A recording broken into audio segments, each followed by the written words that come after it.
अब क्या बोलेंगे?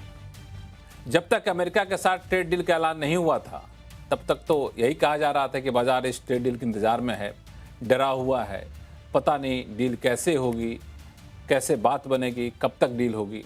लेकिन अब तो ट्रेड डील का ऐलान भी हो गया, बाकी देशों के मुकाबले सस्ती टैरिफ भी लग जाएगी, ये भी साफ हो गया है। बाजार ने हालांकि अगले दिन उत्साह दिखाया भी, लेकिन अगले ही दिन फिर वही ढाक के तीन पात। बड़ा मुश्किल है। अब एक नया बहाना ढूंढा जा रहा है। कोई बाजार के वैल्यूएशन को दोष दे रहा है, तो कोई अर्निंग सीजन को, तो कई एफआईज को, तो कोई रुपए के डिप्रिसिएशन को। आखिर बाजार के डर के पीछे का सच क्या है? और इन सब के बीच आईटी सेक्टर, जो पिछले दिनों संभलता हुआ दिख भी रहा था, एंथ्रोपिक की नई एआई टूल्स के ऐलान ने उस पर भी पानी फेर दिया। हालांकि राहत की बात है यह है कि कुछ एक सेक्टर ने अच्छे संकेत देने शुरू कर दिए हैं और उम्मीद करते हैं उनको कोई नज़र न लग जाए। लेकिन आप यहाँ पे आपकी रणनीति क्या होनी चाहिए? आज आवाज अड्डा में इसी पर करेंगे खास चर्चा। नमस्कार, मैं हूं लक्ष्मण राय और चर्चा में शामिल हो रहे हैं हमारे साथ विशेष मेहमान, मार्केट एक्सपर्ट सुनील सुवर्णम साहब हैं, सुदीप सर हैं, मार्केट्स स्मिथ हिंदी के equity research head equity Mayuresh Joshi साहब हैं, जियोजित इन्वेस्टमेंट के senior vice president Gaurang Shah साहब हैं। आप सही मेहमानों का बहुत बहुत स्वागत है हमारे शो में। शुरुआत में सुनील साहब आपसे ही करूंगा, क्योंकि हम लोग पहले भी कई बार चर्चा किए थे और ये था कि हर कोई इंतजार कर रहा है ट्रेड डील का। ट्रेड डील तो हो गई, मतलब ऐलान हो गया, अब तो औपचारिकताएं बाकी है, लेकिन बाजार आखिर डरा हुआ क्यों है? नहीं, बाजार डरा हुआ नहीं है। मैं कहूंगा कि दो चीज है। एफआईआईज हाँ, जरूर इंडिया को अभी भी पूरी ताकत से नहीं खरीद रहे हैं और दूसरे डीआईएस भी इंतजार कर रहे हैं, तो डीआई की बाइंग भी कम हुई है। तो एफआईआईज की बात करें, मैं थोड़ी आंकड़े मैंने स्टडी किया है और उसमें क्या हाँ, साफ हाँ, दिख रहा है कि देखिए, एक तो ये जियोपॉलिटिकल के कारण थोड़ी इमर्जिंग मार्केट से रिस्क ऑफ ट्रेड हो चुकी है। तो यूएस में वापस थोड़ी ग्रोथ दिखने के कारण और इंटरेस्ट रेट 4% होने के कारण थोड़ा बहुत इमर्जिंग मार्केट के अंदर फ्लोस कम हो रहा है, उसका इंडिया का भी असर पड़ रहा है। नंबर 2, मैंने देखा कि जो ट्रेडिशनल इमर्जिंग कंट्रीज के अंदर जो हेवी वेट्स थे, जैसे ब्रिक और Brazil, Russia, India, China, Russia के बाद छोड़िए, तो चीन में भी जनवरी में लास्ट वीक में भयंकर सेलिंग हुई है। और ये क्या है कि एक एआई ट्रेड, तो साउथ कोरिया और ताइवान ने bulk of the FII flows जो इमर्जिंग मार्केट को हो रही है उसको छीन लिया है। वो एक बात सच है जो हो रही है। और दूसरी बात है कि लोग भी जो एचएनआई इन्वेस्टर्स है, मैंने देखा कि ब्रॉडर इमर्जिंग मार्केट फंड और एक्टिवली मैनेज इमर्जिंग मार्केट से फंड निकालकर एक्टिव पैसिव्स, यानी जो सेक्टरली स्पेसिफिक इमर्जिंग मार्केट टेक्नोलॉजी या एआई उसी जगह में पैसा डाल रहे हैं। तो ये इन्वेस्टर का भी काम है। तो एफआईएस और एक्टिव एफआईएस भी इंडिया का वेटेज, जैसे मैंने देखा कि इवन क्रिस वुड ने अपना इंडिया का वेटेज को कम कर दिया है। तो एक वो माहौल है कि अभी भी वो एआई ट्रेड चालू है, इसलिए एफआईएस। सेकंड चीज है, ये ट्रेड डील साइन होने के बाद मैं कुछ आंकड़े देख रहा था, तो उन्होंने क्या किया कि इंडियन आईटी, आपने आईटी का जिक्र किया, वो बाद में आते हैं, मगर इंडियन आईटी और इंडियन बैंकिंग को बेचकर जो ट्रेड डील के फेवर जो में टेक्सटाइल से इधर उधर अपना पैसा डाइवर्ट कर रहे हैं, तो इंडिया के अंदर भी वो थोड़ा रोटेशन करवा रहे हैं। तो ये सब कुल मिला के एक एफआईएस की, जो कहते हैं ना कि पूरी जो ताकत है वो नहीं आ पाई। और डीआईएस का बात अलग है। डीआईएस ने भी देखिए उस दिन 5,000 करोड़ ट्रेड डील के दिन में एफआईएस की बाइंग दिख रही थी। आधा शॉर्ट सेलिंग के कारण था, आधा जो मैंने कहा बाइंग था, बट डीआईएस ने खाली 1,000 करोड़ खरीदा, क्योंकि डीआईएस को ट्रेड डील का उतना फिक्र नहीं था जितना उनको अर्निंग सीजन का है। और वो अभी भी वेट कर रहे हैं पूरी अर्निंग सीजन होने तक, जब वो कमिट करें कैपिटल को, जहां पे उनको अच्छी एक अर्निंग्स ग्रोथ की ये दिख रही है। क्योंकि डीआईएस खाली ट्रेड डील के अनाउंसमेंट से जाके एलोकेशन नहीं करेंगे। क्योंकि एक बात ट्रेड डील के बारे में मैं खत्म कर दूंगा मेरी स्पीच को, वो ये है कि ट्रेड डील भले ही हो जाए, टैरिफ भले ही 18% आ जाए, तो फैक्ट इज के एक विन विन ट्रेड डील होना है तो कुछ ना कुछ सेक्टर में हमें कुछ यील्ड करना होगा, अमेरिका को कुछ यील्ड करना होगा। कौन सी सेक्टर में हम वो थोड़ा ये कर देंगे ना, अपना छोड़ देंगे, वो पता नहीं। तो अभी सेक्टरल कॉल उसके बेसिस पे लेना भी एक डिफिकल्ट है। तो ये सब कुल मिलाकर मैं समझूंगा इज द रीजन के आपको इंडिसेस में वो नहीं दिख रहा है, but specific export oriented sector अभी भी पोस्ट ट्रेड डील के अभी भी अच्छे चले हैं। हाँ, तो मतलब मोटा मोटी कहें तो आपकी बातों को तीन फैक्टर आपने बताए। एक तो एफआईआईज को दुनिया के और भी बाजार हैं जहां पर वो ज़्यादा आकर्षक लग रहे हैं तो वहां जा रहे हैं। दूसरा, घरेलू मोर्चे पे जो बैंक जैसे चीज़ें थे वहां से निकल कर एक्सपोर्ट ओरिएंटेड चीज़ों में पैसा लगा रहे हैं, तो डीआईज का पैसा वहां जा रहा है, तो एक रोटेशन वहां पे हो रहा है। और तीसरी जो बात आपने की वो ये थी कि अर्निंग सीजन का भी थोड़ा सा यहाँ पे मूड माहौल है जो वैसा नहीं आया जितना की अपेक्षा की जा रही थी। गौरांग शाह साहब, आपको लगता है यही तीन फैक्टर हैं जो बाजार को अभी थामे हुए हैं, मतलब उठने नहीं दे रहा है?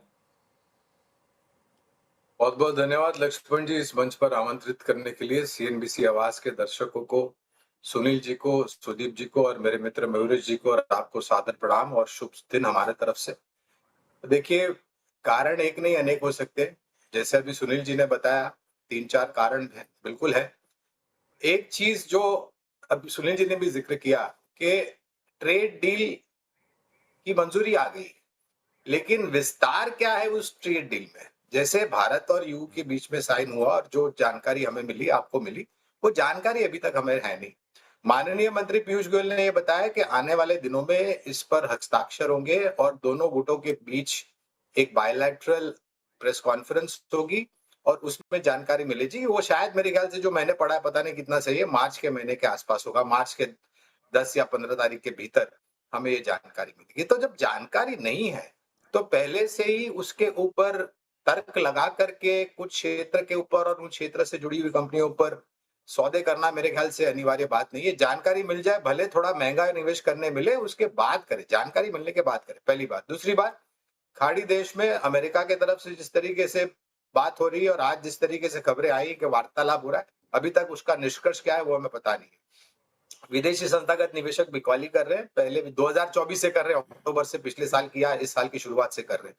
लेकिन मैं ये कहता हूं लक्ष्मण जी कि हमने जो सर्वोच्चम स्तर देखा था 26,370 या 75 के आसपास का, वहां से हमने गिरावट देखी, करीबन 24,500, 400-500 तक गए और फिर हम उन्हें ऊपर की तरफ गिराए। तो महज मामूली कुछ प्रतिशत का करेक्शन ये है, मैं मानता हूं ये लोअर सिंगल डिजिट करेक्शन है, 3 या 4 या 5% के आसपास का। तो इसमें इतना, और बाजार देखिए लक्ष्मण जी, बाजार हमारी सोच के हिसाब से नहीं चलेगा, बाजार अपनी सोच के हिसाब से और अपनी बुद्धिमत्ता के हिसाब से चलेगा। हमें क्या चाहिए? धैर्य चाहिए और थोड़ी बहुत जोखिम झेलने की क्षमता। अगर ये आपके पास है तो अभी नहीं, मेरे ख्याल से बहुत जल्द हमने जो नया सर्वोच्चम शिखर बनाया था वो पार कर लेंगे और एक नया सर्वोच्चम शिखर बनाएंगे। हाँ, तीसरी तिमाही को लेकर के थोड़ी बहुत निराशा है, बड़ी निराशा नहीं है, थोड़ी बहुत निराशा है, लेकिन वो मैं मानता हूं कि चौथी तिमाही और अगले नए वित्त वर्ष में इसकी भरपाई हो जाएगी और हम फिर से सक्षम रूप से आगे बढ़ेंगे। एक बात मैं बिल्कुल मानता हूं, अगर कंपनी के नतीजों ने सहारा दिया तो बाजार अपने आप को ऊपर की तरफ संभाल लेगा, अगर नहीं दिया तो वो नीचे की तरफ एडजस्ट हो जाएगा। तो दरअसल कंपनी के नतीजे काफी इंपॉर्टेंट रोल निभा रहे होंगे। सुदीप सर, कंपनी के नतीजे जो है ज्यादा इंपॉर्टेंट है बाजार के लिए ट्रेड डील से? जी, कुछ हद तक डेफिनेटली है। देखिए, ट्रेड डील हमेशा हम सब लोग बताते आए हैं कि ट्रेड डील एक सेंटिमेंट को बहुत बड़ी तरीके से इन्फ्लुएंस करेगा और वही हुआ। जैसे ही ट्रेड डील का अनाउंसमेंट आया, मार्केट में ऊपर की तरफ छलांग लगाई। जैसे गौरव भाई कह रहे थे, सुनील जी कह रहे थे कि ट्रेड डील अनाउंसमेंट हो गया पर उसके जो डिटेल है वो मालूम नहीं है किसी को, तो इसीलिए मार्केट उसके बाद थोड़ा बहुत संभल गया, थोड़ा बहुत करेक्शन देखने को मिला। जो यूफोरिया अनाउंसमेंट के साथ साथ आया था वो पॉसिबल ही नहीं है सस्टेन होना, क्योंकि मालूम ही नहीं है किसी को कि कौन से सेक्टर में क्या होगा। हाँ, ये बात सही है, textile, James and jewellery, aqua, ये सब सेक्टर को बेनिफिट मिलेगा, तो वो सेक्टर ऊपर चल रहे हैं। पर बाकी सेक्टर्स में अनसर्टेनिटी अभी भी है। जब डिटेल अनाउंसमेंट आएगा तभी मालूम होगा कि फायदा हुआ या नुकसान हुआ या स्टेटस को मेंटेन्ड है। अब इस हालत में और इन एनी केस कंपनी के और मार्केट के फंडामेंटल्स को कैचअप करना ही पड़ता है इन द लॉन्ग रन। और ये फंडामेंटल्स हम जैसे बहुत पहले से ही कह रहे हैं कि फंडामेंटल्स वैल्यूएशन में बहुत बड़ा गैप हो गया था। वो गैप टाइम करेक्शन के जरिए गैप भर रहा है और हम लोग का उम्मीद ये है, और ये उम्मीद मेरा अभी भी है, कि चौथी तिमाही के नतीजे आएंगे और उसके बाद फर्स्ट क्वार्टर, अगला फिस्कल का फर्स्ट क्वार्टर के नतीजे के बाद मुझे लगता है अगर सब कुछ ठीक ठाक चले तो नया हाई हम लोगों को देखने को मिलेगा फंडामेंटल स्ट्रेंथ पे। अब फ्लोज अगर इसके बीच में आ जाए और कुछ चेंज हो जाए तो शायद उसके पहले ही नया हाई देखने को मिल सकता है। जैसा कि जो ट्रेड डील अनाउंसमेंट के दिन हो रहा था, मतलब होते होते रुक गया, नया हाई टच नहीं किया, उसके आसपास पहुंच गया था। पर अगर कोई बड़ा न्यूज आ गया, पॉजिटिव न्यूज, तो शायद नया हाई टच करेगा। अदरवाइज फंडामेंटल के स्ट्रेंथ पर फर्स्ट क्वार्टर के नतीजों के बाद हम लोगों को शायद नया हाई देखने को मिलेगा। तो फोर्थ क्वार्टर के नतीजों तक इंतजार करना होगा। हालांकि आप तीनों मेहमानों ने कहा कि ट्रेड डील की बारीकियां जब सामने आ जाएंगी, डिटेल सामने आ जाएगा, तब जाकर के ट्रेड डील का असली इम्पैक्ट देखने को मिलेगा। पता नहीं, हम तो आप लोग जैसे अनुभवी हैं नहीं बाजार के, लेकिन मयूर जी, मुझे ऐसा डर लगता है कि ट्रेड डील की बारीकियां सामने आ भी जाएंगी, तब भी बाजार को नहीं उठना होगा, तो कोई ना कोई बहाना ढूंढ ही लेगा बाजार। Evening, Lakshman ji, and evening to all my fellow दिग्गज पैनलिस्ट सुनील जी, सुदीप जी एंड गौरांग जी। तो जैसे तीनों ही दिग्गज पैनलिस्ट ने बयां किया है कि ट्रेड डील जब हुई भी नहीं थी तो इंडियन मार्केट्स इतने गिरे नहीं थे। तो आई थिंक एक स्ट्रक्चरल डाउनसाइड इंडियन मार्केट्स की आई नहीं थी because trade deal was not happening. Trade deal आने के बाद एक अपसाइड पे हमने मोमेंट जरूर देखा as far as the markets were concern, और फिर वापस मार्केट्स थोड़े लोअर लेवल पे आके कंसोलिडेट कर रहे हैं। जैसे गौरांग भाई, सुदीप भाई और सुनील जी ने कहा कि they are waiting for details, कि finer minute details trade deal से क्या निकल के आएंगे। हवेवर आई थिंक जो सेंटिमेंट्स खराब हुए थे लक्ष्मण जी पिछले 12 या 18 महीनों में, ट्रेड डील ने वो सेंटिमेंट्स सुधारने का काम किया है, जो बहुत नेसेसरी था इंडियन मार्केट्स के लिए। जब तक सेंटिमेंट सुधरेंगे नहीं, तब तक आई थिंक जो एक एंथुजियाज्म होता है मार्केट पार्टिसिपेंट्स का, वो शायद लैक होता है। And with the trade deal news coming out, positive sentiments markets में वापस आए हैं। दूसरा, I think outside the trade deals, ये हमने over a period of time देखा है, इलेक्शंस हो, ट्रेड डील हो, मार्केट्स वो इवेंट होने के बाद they revert back to mean, which is earnings कैसे रहेंगे। और सारे दिग्गजों ने आई थिंक ये पॉइंट पर एम्फेसिस डाला है कि अर्निंग्स एक बहुत बड़ा एक सोल फैक्टर है जो मार्केट्स को ड्राइव करता है। अर्निंग्स ने डेफिनेटली लैग किया इंडियन मार्केट्स को, तीसरी तिमाही के नतीजे मिले जुले रहे हैं।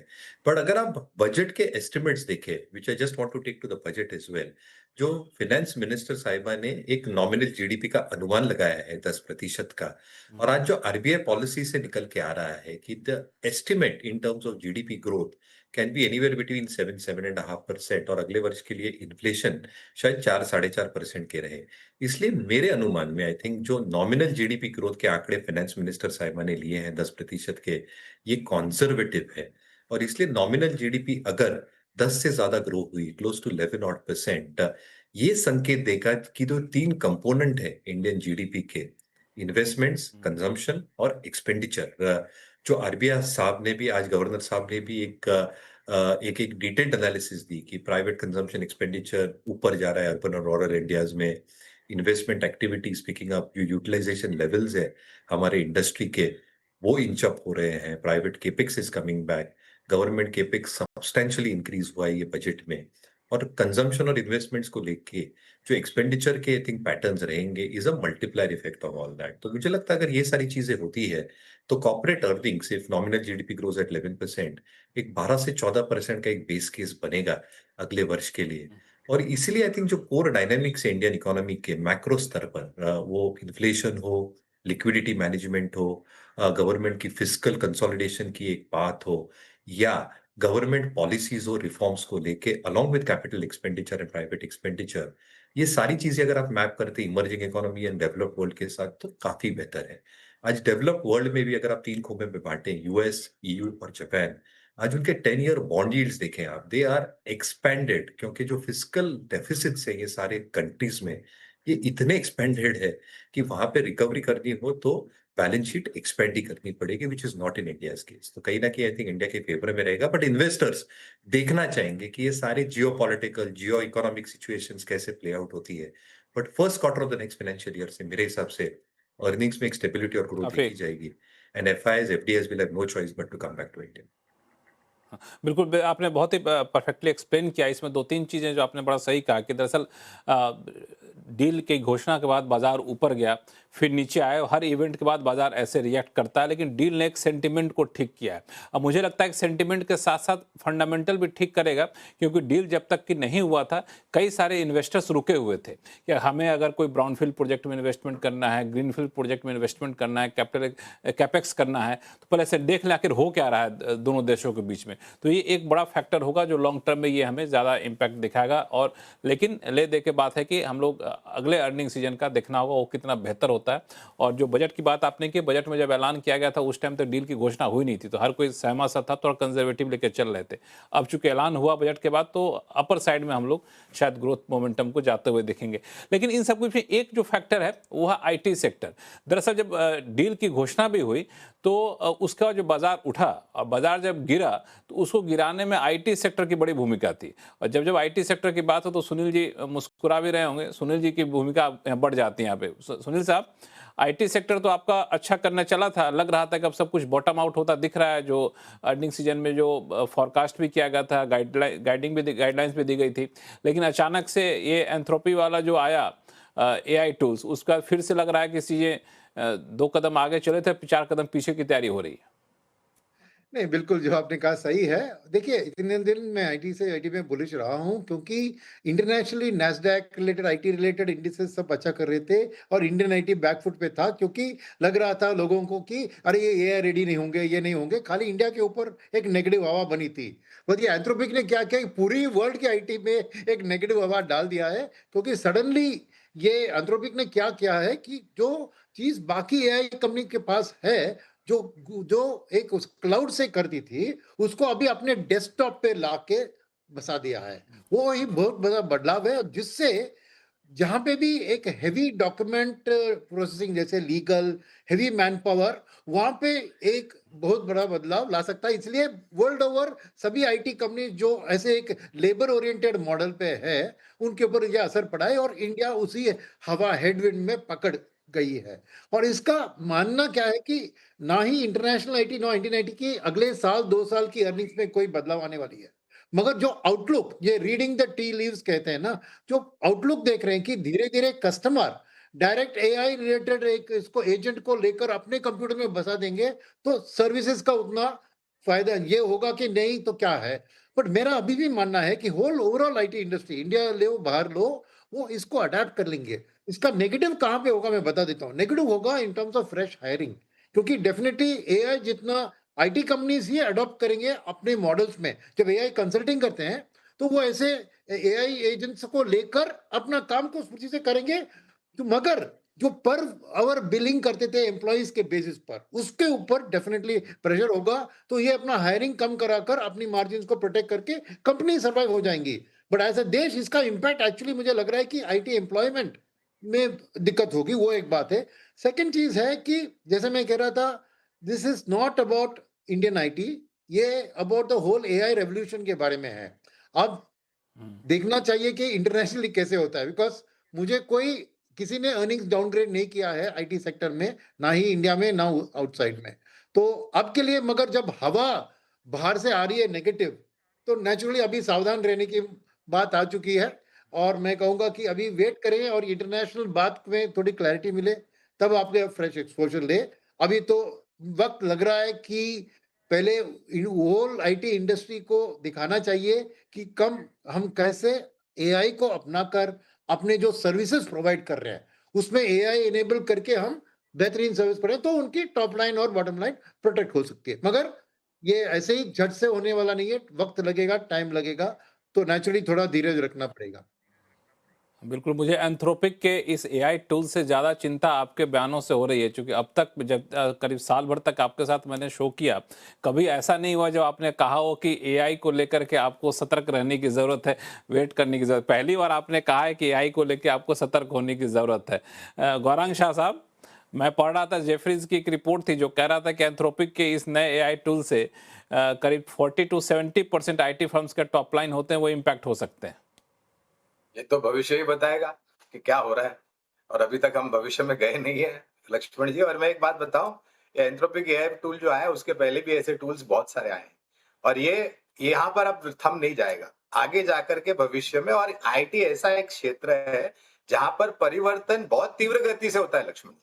तो हमें ये स्वीकारना चाहिए कि हाँ, ये जो बदलाव हो रहे हैं वो आईटी सेक्टर में बहुत तीव्र गति से आगे कल परसों तरसों आने वाले 1 महीने 3 महीने 6 महीने में जाकर के कौन सा, और मैं तो इसको मानता हूं जैसे एक दूसरा फंड होता है एंथ्रोपिक आ जाएगा, पता नहीं चले। हाँ, तो मैं यही कह रहा था, ये एंथ्रोपिक टूल जो आया है, पहले क्या था, एक फंड था और फिर फंड ऑफ फंड आया।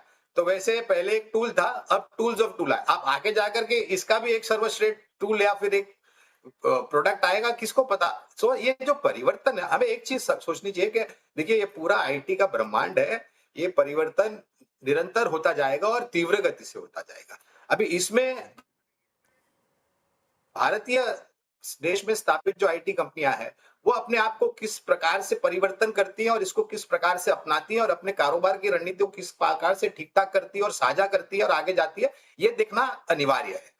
और मैं ये मानता हूं, जहां तक मेरी सोच समझ बहुत सीमित है लक्ष्मण जी, कि हम अभी तक वहां तक नहीं पहुंचे जहां पर चाइना और अमेरिका की आईटी कंपनियां पहुंच गई। हम अभी शुरुआत कर रहे हैं और ये जो तिमाही नतीजे हमने देख रहे हैं तीसरी तिमाही के, उसके पश्चात जो मैनेजमेंट ने टिप्पणियां करी है एआई को लेकर के, डेटा सेंटर को लेकर के या बाकी अन्य किसी भी कारोबार की रणनीति को लेकर के, वो सकारात्मक है। तो मैं, और एज अ डिस्क्लोजर, आईटी क्षेत्र पर हमारी फंडामेंटल्स टीम सकारात्मक नजर आ रही है, वो चाहे स्मॉल कैप हो, मिड कैप हो या लार्ज कैप हो। और जैसे मैंने कहा, ये परिवर्तन जो है आने वाले भविष्य में पता चलेगा। अभी से इसके ऊपर किसी प्रकार का आकलन लगाना और निर्णय पर पहुंचना मेरे ख्याल से जल्दबाजी है। निर्णय पहुंचना जल्दबाजी होगी। हालांकि हम तो पैसा लगाने वाले हैं, हम मतलब कि निवेशक जो है, दर्शक जो है, वो तो पैसा लगाने चलते हैं। तो वो सोचेंगे भाई जहाँ पे इतना ज़्यादा उथल पुथल हो, अनिश्चितता का माहौल हो, जहाँ पे परिवर्तन ही जीवन है, वो सबसे ज़्यादा लागू हो रहा हो, उस सेक्टर में हम क्यों अपना हाथ डालेंगे। हम कहीं जाएंगे जहाँ पे ज़्यादा स्थायित्व हो। क्यों मयूर जी? नहीं, दो चीजें। एक, आई थिंक जो एंथ्रोपिक चेंजेस ला रहा है पूरे एआई इकोसिस्टम में, सबस्टैक इकोसिस्टम में, जैसे हम कह रहे हैं, this is just the beginning. तो मुझे लगता है, आई थिंक अगले कुछ महीने और तिमाहियों में आप और कई डेवलपमेंट्स देखेंगे, कई दिग्गज कंपनीज के अक्रॉस वेरियस डोमेन्स। और इसलिए मुझे लगता है, आई थिंक जैसे इसका एक कैपिटल इन्वेस्टमेंट का दौर चल रहा है ग्लोबली। आज आप देखिए, अल्फाबेट ने अनाउंस किया है कि they are doubling their AI budget. At the same time, I think Meta हो, ओपन सोर्स एआई हो, they are increasing their budgets towards AI quite significantly. और इसलिए आई थिंक जो कंपटीशन इंटेंसिटी रहेगी in terms of creating these models जो deploy हो सकते हैं अक्रॉस डोमेन्स, इसको मॉनिटर करना बहुत जरूरी होगा। दूसरा, पहले के जो एआई मॉडल्स थे, ये सिस्टम के बाहर बैठते थे। What Anthropic has probably change, जिसकी वजह से घबराहट हो रही है पूरे इकोसिस्टम में, is that the new tool probably sits inside the enterprise software itself, within various layers. और ये सॉफ्टवेयर probably आज की तारीख में लक्ष्मण जी, आई थिंक लीगल, सेल्स और फाइनेंस, ये फंक्शनैलिटीज को केटर कर रहा है। इसलिए अगर आप देखेंगे कि लीगल फर्म्स, सैस फर्म्स और सेल्सफोर्स जैसी फर्म्स हुई या सैस रिलेटेड फर्म्स हुई, इसमें भी जबरदस्त गिरावट देखी है, क्योंकि ये सॉफ्टवेयर लेयर्स के बीच में बैठ के एनालाइज करता है द प्रॉब्लम्स डायग्नोस्टिकली और वेरियस सॉल्यूशंस देता है at the end of the day, internally looking at the diagnostic issues that they might be facing. तो this is not the beginning.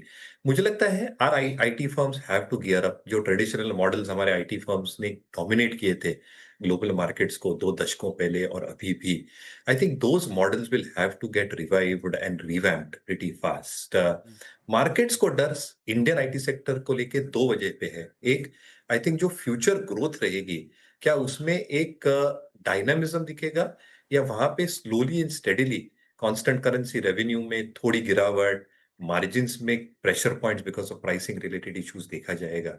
और दूसरा, will the IT companies have accelerated spending in their capex requirements और upskilling requirements itself, जिसके वजह से अगले कुछ तिमाहियों तक शायद प्रॉफिटेबिलिटी पे एक फर्क पड़े, बायबैक्स पे फर्क पड़े, डिविडेंड्स पे फर्क पड़े, जिसके वजह से आई थिंक जो इनका एग्जिस्टिंग मॉडल है जिसपे थोड़ा इनको प्रीमियम वैल्यूएशन मिलता था, वो थोड़ा सर्कमस्पेक्ट हो। तो मुझे लगता है, आई थिंक एक थ्रेट जेन्युइन है, threat is real time, and our IT companies have to probably brace up fast, नहीं तो हम शायद थोड़े फेड हो जाएं in the entire global ecosystem।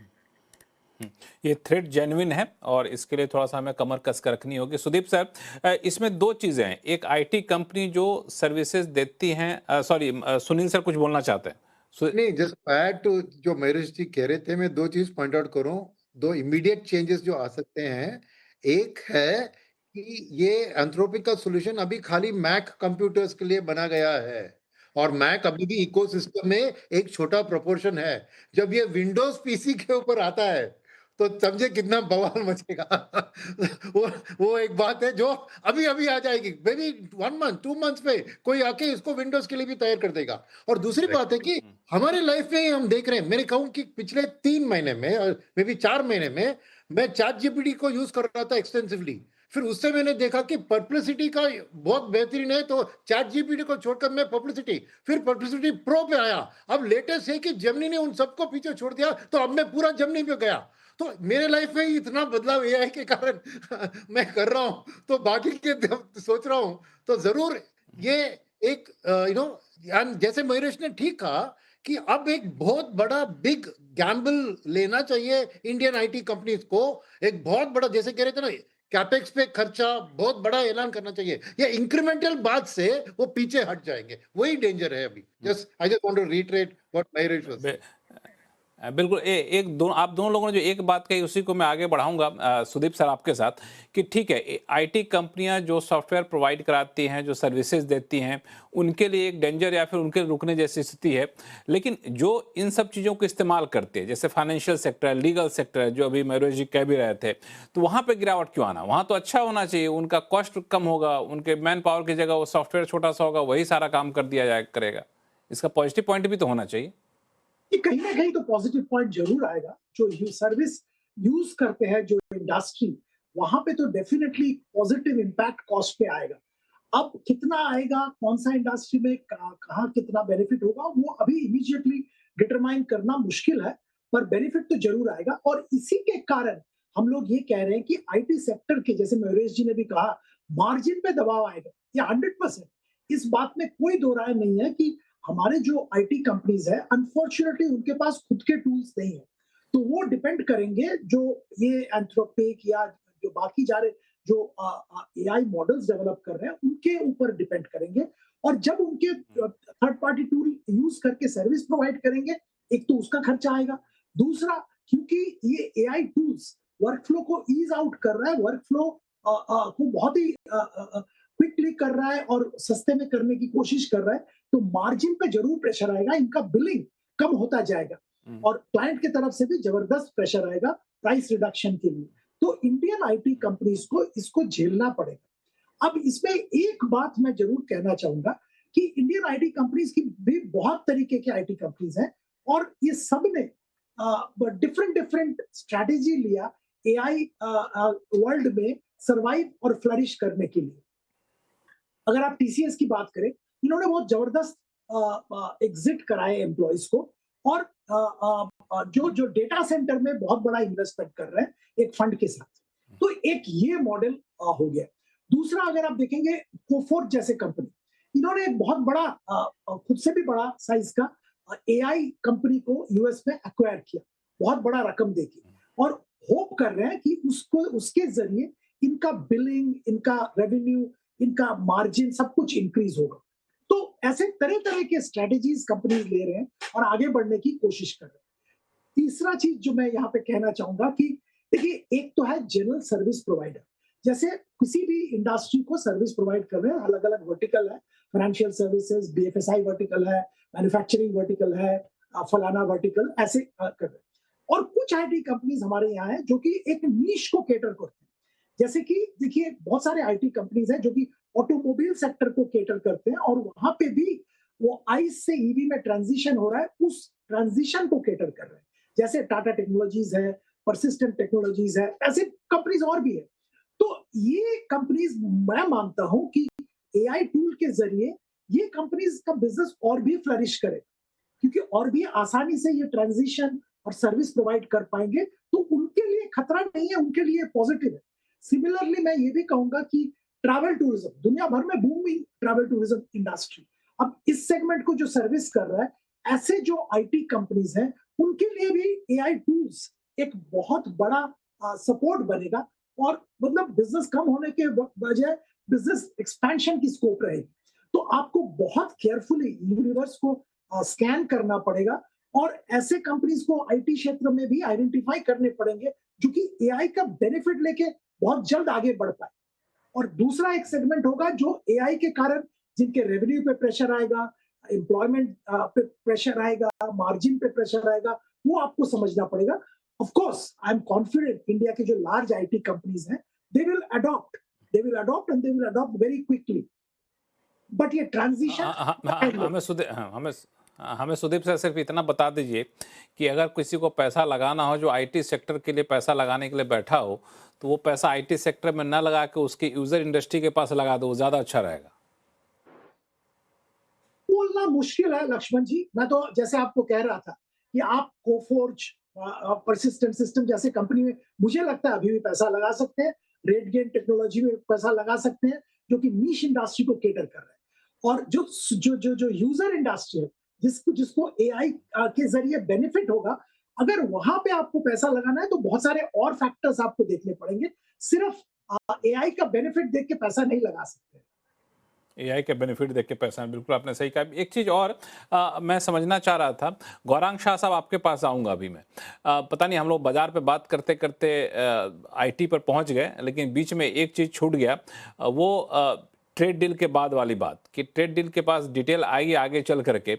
लेकिन दो तीन चीज़ें तो साफ है कि जो सेक्टर ट्रेड डील की वजह से अचानक से धाराशायी हो गया था, चाहे इलेक्ट्रॉनिक्स मैन्युफैक्चरिंग का सेक्टर हो, चाहे टेक्सटाइल एक्सपोर्टर्स के सेक्टर हो, बाकी एक्सपोर्ट जो यूएस में सबसे ज़्यादा होते हैं, सब इलेक्ट्रॉनिक्स होते हैं, टेक्सटाइल होते हैं, जेम्स एंड ज्वेलरी होते हैं, तो ट्रेड डील हो गई 18%, तो किसी भी कीमत पर 50% से कम ड्यूटी पे सामान जा सकेंगे। उन लोगों के लिए तो होप निकल कर आ गया। अब ट्रेड डील की बारीकियां सामने आए, नोटिफिकेशन सामने आए, तभी हम उस सेक्टर में इन्वेस्टमेंट करें, या फिर अभी से अब अपना व्यू बनाना शुरू कर लेना चाहिए? और अभी उनके चाल को देख के कैसा लग रहा है आपको? एक छोटा डिस्क्लोजर देता था क्योंकि आपने कुछ क्षेत्र का नाम किया, तो मैं कंपनी के नाम बताऊंगा तो डिस्क्लोजर देना अनिवार्य है लक्ष्मण जी, कि जो भी आप डिस्क्लोजर दीजिए, हम लोग भी डिस्क्लोजर चलाएंगे। कंपनी स्पेसिफिक जो भी निवेश लायक रणनीति कंपनी स्पेसिफिक देंगे वो हमारी फंडामेंटल रिसर्च टीम की तरफ से राय है।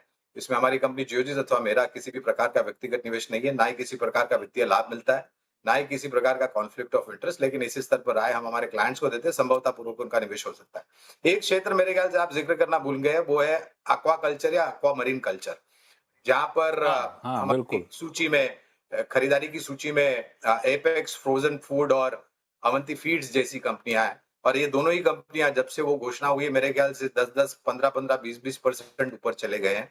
कभी एक दिन में बीच में सर्किट भी लगा था। उसी रूप में अगर आप देखते जाए तो टेक्सटाइल रिलेटेड कंपनियां वहां में भी आपने ऊपर के तरफ के दायरे देखे। कुछ मैं ये मानता हूँ लक्ष्मण जी, मैं सिर्फ अमेरिका के साथ ट्रेड डील की जो अभी डिटेल्स है वो जानकारी नहीं है, लेकिन अमेरिका और यूरोप के बीच, यूरोप के साथ जो भारत की ट्रेड डील हुई है दोनों के साथ, उसको लेकर के ऑटो और ऑटो कंपोनेंट्स की जो कंपनियां हैं मेरे ख्याल से उनको बहुत बड़ा फायदा होगा। और स्थानीय मार्केट में भी अगर आप देखने जाए तो भारत सरकार ये प्रयास कर रही है कि भारत एक केंद्र बिंदु बन जाए जहां पर आउटसोर्सिंग हो जाए। और आज पर अभी तक ये परिस्थिति थी कि India used to import from rest of the world, आगे जाकर के ये परिस्थिति होगी that India will export to the rest of the world.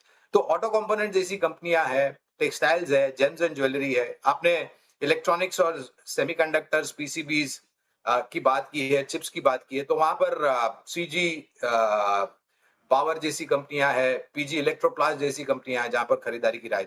बहुत सारे भिन्न विभिन्न क्षेत्र है जहां पर थोड़ा बहुत स्पष्टीकरण है।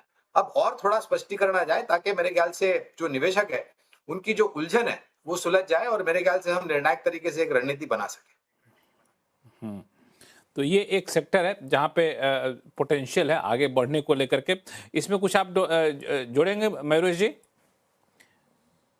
नहीं लक्ष्मण जी, आई थिंक ये ऑब्वियस बेनिफिशियरीज है, जैसे गौरांग जी ने कहा। I think they were beaten down purely for the fact कि ट्रेड डील जब तक हो नहीं रही थी एक बहुत बड़ा ओवरहैंग हो गया था।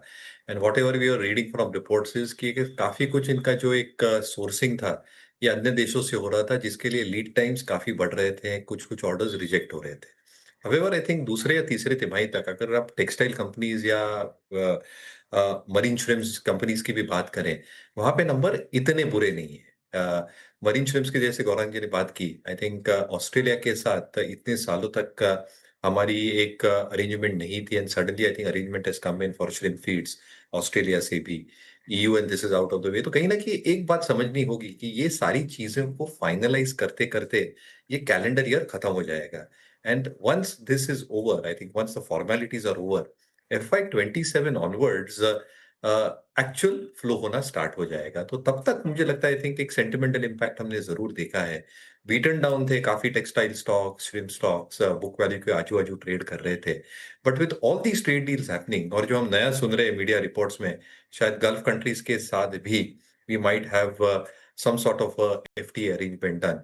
तो ये बहुत बड़ी चीजें हैं इन वर्क्स, और अगर ये होता है, जो रेट आज लगा है 18% का, बांग्लादेश, वियतनाम, इंडोनेशिया, ये सारे 19 या 20% पे है, जिसका एक डिस्टिंक्ट एडवांटेज हमें मिल सकता है, नॉट जस्ट US के साथ बट EU FTA के साथ, जहां पे हम पार हो जाएंगे ये सारे देशों के साथ। तो 27 ऑनवर्ड्स आई थिंक एक इंक्रीमेंटल चेंज ये सारे बैलेंस शीट्स में देखा जा सकता है, which will create an implied effect FY28 के नंबर्स पे। तो मुझे लगता है, आई थिंक क्षेत्र बीटन डाउन थे ये दोनों, अपॉर्चुनिटीज एम्पल है ये क्षेत्र में।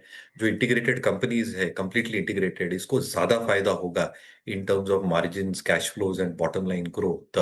और इसलिए जो मार्केट से एक 4 या 6 तिमाहियों पहले ही रिएक्ट करने लगता है, sentimentally I think the stocks have reacted. Numbers obviously I think थोड़ा समय लगेगा आने के लिए, ट्रांजिशनल चेंज, बट आएगा जरूर। तो I think textiles is one तो मुझे लगता है कि space along with shrimp feed makers, जो FY27 ऑनवर्ड अच्छा कर सकते हैं। हालांकि इसमें Q4 के अर्निंग में इस ट्रेड डील का कोई इम्पैक्ट दिखेगा आपको, उस तरह के एक्सपेक्टेशन नहीं करना चाहिए। आपने बिल्कुल सही कहा, सेंटिमेंटल जो इंक्रीमेंट है वो आपको देखने को मिलेगा। सुनील सर, कुछ ऐड करेंगे आप इसमें? हाँ, मैं ऐड करूंगा कि देखिए, मैंने ये भी स्टडी किया है कि ट्रेड डील से, चाहे वो US इंडिया हो या यूरोप के साथ हो या गल्फ के साथ हो, 40% of the benefit is going to come to smaller companies, यानी SME और MSME, जो स्टॉक मार्केट में प्रेजेंट नहीं। तो इसीलिए मेरा मानना है कि अगर लॉन्ग टर्म व्यू लेंगे और सेंगे इंडिया की GDP बढ़ेगी, अर्थव्यवस्था बढ़ेगी और सब बढ़ेंगे, तो MSME बढ़ेगा, तो एम्प्लॉयमेंट बढ़ेगी, तो अल्टीमेटली ये आके कंजम्पशन और उसके बाद प्राइवेट कैपेक्स पे आएगा। तो मेरे ख्याल में आपको लंबी दिशा रखकर उस ultimate beneficiary of the trade deal है इंडियन इकोनॉमी, जिसमें 40% शेयर है MSME का, उसका बेनिफिट आपको इनडायरेक्टली स्टॉक मार्केट में थ्रू कंजम्पशन, और जब कैपेसिटी बढ़ती है थ्रू प्राइवेट कैपेक्स। तो मेरे ख्याल में निवेशक उसके ऊपर फोकस करें, ताकि ट्रेड डील हो, कभी हो, 10 महीने बाद हो, अल्टीमेटली ये बेनिफिशियरी होंगे। तो वो बेटर, एक सेफर अप्रोच है for a retail investor. Sudeep sir कुछ ऐड करना चाह रहे थे? जी देखिए, बाकी सारे सेक्टर तो विस्तार में डिस्कस हो गया, और मैं यहाँ पे सिर्फ एक ही टिप्पणी करना चाहूंगा कि ट्रेड डील अनाउंसमेंट के साथ साथ ये सारे सेक्टर, जैसे textile, aqua, James and jewellery, इनके जो लिस्टेड स्टॉक्स है, वो अपर सर्किट 2-3 दिन तो लगता रहा, और एक लेवल पे पहुंच गया जहां पे कुछ हद तक मैं समझता हूं कि डिस्काउंटेड हो गया, जो बेनिफिट है वो डिस्काउंटेड हो गया। एक सेक्टर जिसका जिक्र मैं करना चाहूंगा, वो बहुत ही पिटा हुआ सेक्टर है पिछले 2 साल से, एग्रोकेमिकल्स, स्पेशलिटी केमिकल्स, केमिकल्स। ये सेक्टर बहुत ही पिटा हुआ था, परफॉर्मेंस भी बहुत खराब था, क्वार्टर ऑन क्वार्टर खराब नतीजे आ रहे थे और बहुत ही नीचे गिर गया था। पर इनका जो फंडामेंटल लॉजिक है, चाइना प्लस वन, वो अभी भी बरकरार है। ये ट्रेड डील US के साथ होने के बाद एक बहुत बड़ा पॉजिटिव इस सेक्टर के लिए आने वाला है, क्योंकि देखिए सबसे बड़ी बात है कि आज भी 25 से 50% डिपेंडिंग ऑन द कंपनी, इनका एक्सपोर्ट US में जाता है, और US बहुत बड़ा मार्केट है इन कंपनीज के लिए।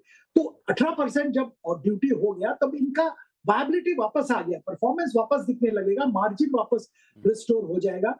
तो इन सेक्टर पे फोकस करना चाहिए, और मैं समझता हूं कि यहाँ पे वैल्यूएशन भी इतना ज्यादा नहीं बढ़ा, तो निवेशक के लिए ये सेक्टर में ध्यान देना बहुत जरूरी है, मुझे लगता है, ट्रेड डील का फायदा लेने के। बिल्कुल। हालांकि एक सेक्टर और है जिस पर हम लोग आगे चलकर चर्चा करेंगे, वो है FMCG सेक्टर। उसमें अब देख रहे हैं कि ठीक ठाक उसमें रौनक लौटने लगे। 1150 पॉइंट की मैं रैली देख रहा था एक ही दिन में। और एक चीज़ और, जो FIs की बात सुनील सर कर रहे थे, FIs एक समय था जब सिर्फ जा ही रहे थे, अब बीच बीच में पीछे मुड़कर देखना भी शुरू कर दिए। तो वो उस संकेत को कैसे पढ़ा जाए, इस पर चर्चा करेंगे। लौटते छोटे से ब्रेक के बाद कहीं जाइएगा नहीं। ब्रेक के बाद आपका फिर से आपका स्वागत है। हम लोग चर्चा करेंगे ट्रेड डील के बाद आखिर बाजार को किस बात का इंतजार है कि बाजार इतना सहमा हुआ है, उससे कई सारे वजह हमारे पैनलिस्ट ने बताया। और अब अलग अलग सेक्टर पर बातचीत हो रही थी। एक सेक्टर जिसका जिक्र मैं ब्रेक पे जाते जाते कहा था गौरांग शाह साहब, वो है आपको FMCG sector, consumer durable sector. उसको देख रहा हूँ कि मैं ठीक ठाक वहाँ पे रौनक आ रही है, और ख़ासतौर से जीएसटी में जब कटौती की गई थी तो एक बड़ा बूस्टर माना जा रहा था कि वहाँ से टर्न अराउंड होगा। वो डिमांड भी अलग अलग आंकड़े आ रहे हैं कि डिमांड थोड़े बहुत बढ़ने शुरू हो गए। इस सेक्टर को कैसे आप देख रहे हैं? बहुत ही सकारात्मक, और मैं दो भागों में बांटूंगा यहाँ पर। एक है डिस्क्रिशनरी, दूसरा है नॉन डिस्क्रिशनरी। नॉन डिस्क्रिशनरी मतलब आपको खर्च करना ही है, आप उसको आने वाले भविष्य पर टाल नहीं सकते। और दूसरा है डिस्क्रिशनरी, अभी नहीं, हम बाद में खर्च करेंगे। दो चीज और हुई थी पिछले साल। आपने जीएसटी की तो बात करी, नया अवतार 2.0, उसके पहले अच्छी वर्षा ऋतु हुई हमारे देश में, और उसके कारण फसल की पैदावार अच्छी हुई, जिसके कारण आय जो है ग्रामीण, मध्यम ग्रामीण इलाकों में, खास करके वो जनसंख्या जो कृषि क्षेत्र से जुड़ी हुई है, उनकी आय बढ़ गई और उनकी खर्च करने की ताकत बढ़ गई। उसके पहले पिछले साल बजट में 12,75,000 अगर आप कमाते हैं साल में, तो आपको किसी भी प्रकार का शुल्क यानी कि टैक्स नहीं भरना है। ये पूरा जो सकारात्मक है वो मेरे ख्याल से तीसरी तिमाही में उम्मीद करना, मेरे ख्याल से थोड़ा जरूरत से ज्यादा उम्मीद थी वो। चौथी तिमाही में और आने वाले वित्तीय वर्ष में मेरे ख्याल से इसका सकारात्मक असर पड़ेगा, पहली बात। दूसरी बात, कच्चे माल की जो कीमत पहले थी और कच्चे माल की कीमत जो अभी है, वहां पर नीचे के तरफ का दायरा हुआ है, जिससे जो मुनाफे के मार्जिन है उसमें वृद्धि हुई है। और वास्तविकता ये है, तीसरी बात लक्ष्मण जी, कि भारत खपत से चलने वाला देश था, है और रहेगा। 140 करोड़ की आबादी, और उसमें मेरे ख्याल से 35% युवा आबादी। खपत होनी है, और यही कारण है कि देश विदेश से बड़ी बड़ी कंपनियां भारत में आकर के अपने उत्पादन क्षमता या सेवा ये उपलब्ध कराना चाहती है। तो मेरा ये मानना है कि खपत से जुड़े हुए क्षेत्र, डिस्क्रिशनरी, नॉन डिस्क्रिशनरी, पहले नॉन डिस्क्रिशनरी में आपको सकारात्मक रुझान दिखेगा और बाद में डिस्क्रिशनरी में। नए वित्तीय वर्ष में मेरे ख्याल से थोड़ा बहुत आउट परफॉर्मेंस होने की उम्मीद है हमें। उम्मीद है। हालांकि इसमें मैं एक चीज बताऊं, गौरांग शाह साहब, हालांकि आप काफी सकारात्मक नजरिया लेके चलते हैं, चूंकि मैं एक थोड़ा सा किंतु परंतु जोड़ देता हूं, और आप फिर बताइएगा। जो आपने कंजम्पशन की बात की ना, हम आईटी पे बात नहीं करेंगे, लेकिन आईटी एक ऐसा सेक्टर पे जहां पे मैं देख रहा था कि बड़ी संख्या में लोग यहाँ पे काम करते हैं। जब वहां पे हायरिंग रुक जाएगी, वहां पे इंक्रीमेंट रुक जाएगा, वहां पे ग्रोथ रुक जाएगा, तो उसका असर आपको कंजम्पशन पे दिखेगा। लोग गाड़ी खरीदना कम कर देंगे, लोग घर खरीदना कम कर देंगे। घर खरीदना कम करेंगे तो सीमेंट पेंट की डिमांड कम हो जाएगी। गाड़ी खरीदना कम तो ऑटो की डिमांड कम हो जाएगी। जो पहले 20,000 के सामान खरीदते तो 10,000 खरीदेंगे। तो वहाँ पे कंजम्पशन सेक्टर को डंट नहीं लगेगा क्या? सुदीप सर, आपके पास भी आऊँगा, आप इशारा कर रहे हैं।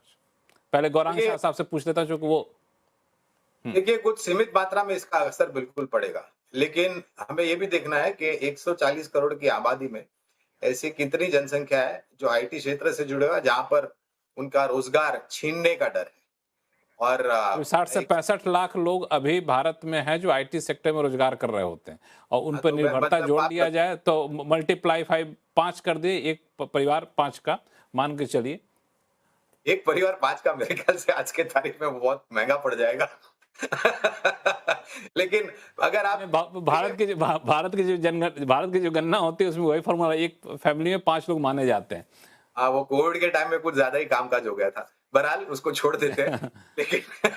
लेकिन वास्तविकता यह है कि इसका असर पड़ेगा लक्ष्मण जी, लेकिन बहुत बुरा असर पड़ेगा ऐसा मैं नहीं मानता हूँ। बहुत बुरा असर पड़ेगा ऐसा आप नहीं मानते। सुदीप सर, कुछ आप जोड़ना चाह रहे थे शायद? मैं यही बोलना चाह रहा था कि देखिए, ये सेक्टर्स में, पर्टिकुलरली कंज्यूमर ड्यूरेबल्स में, मेरा भी व्यू बहुत पॉजिटिव है। इसका कारण जैसे गौरव जी कह रहे थे, एक तो जीएसटी में छूट मिला, दूसरा इनकम टैक्स में पिछले साल आम जनता के लिए बेनिफिट दिया गया, तीसरी बात है पे कमीशन का रिकमेंडेशन इम्प्लीमेंटेशन का डिसीजन हो गया। उसका एक्चुअल डिसबर्समेंट कम होगा, उस पर थोड़ा बहुत क्वेश्चन मार्क है, बट वो होने वाला है बहुत जल्द। तो ये देखिए, जो आम जनता है उनके पास पैसा, इंक्रीमेंटल मनी आ रहा है, और ये मैं नहीं मानता हूं कि जो रोज के जो कंजम्पशन वाले आइटम है उसमें ज्यादा खर्चा होगा। वहां पे तो खर्चा होगा डिपेंडिंग ऑन फाइनेंशियल कंडीशन, पर ये जो इंक्रीमेंटल सेविंग है ज्यादातर कंज्यूमर ड्यूरेबल में जाएगा। तो कंज्यूमर ड्यूरेबल में जरूर अच्छा मोमेंटम देखने को मिलेगा। थोड़ा मोमेंटम आया भी है, पर आने वाले दिनों में जैसे गौरव जी कह रहे थे, फोर्थ क्वार्टर और उसके आगे भी डेफिनेटली पॉजिटिव असर आएगा। अब आपकी बात जो आपके पास एक मिनट दोबारा आ रहा हूँ, गौरांग शाह साहब के बीच में ऐड करना चाहता हूँ, आपके पास आ रहा हूँ फिर से। गौरांग शाह साहब इशारा कर क्षमा चाहता हूँ, मैं बात काट रहा हूँ सुदीप जी की। देखिए, खपत बंद होगी क्या?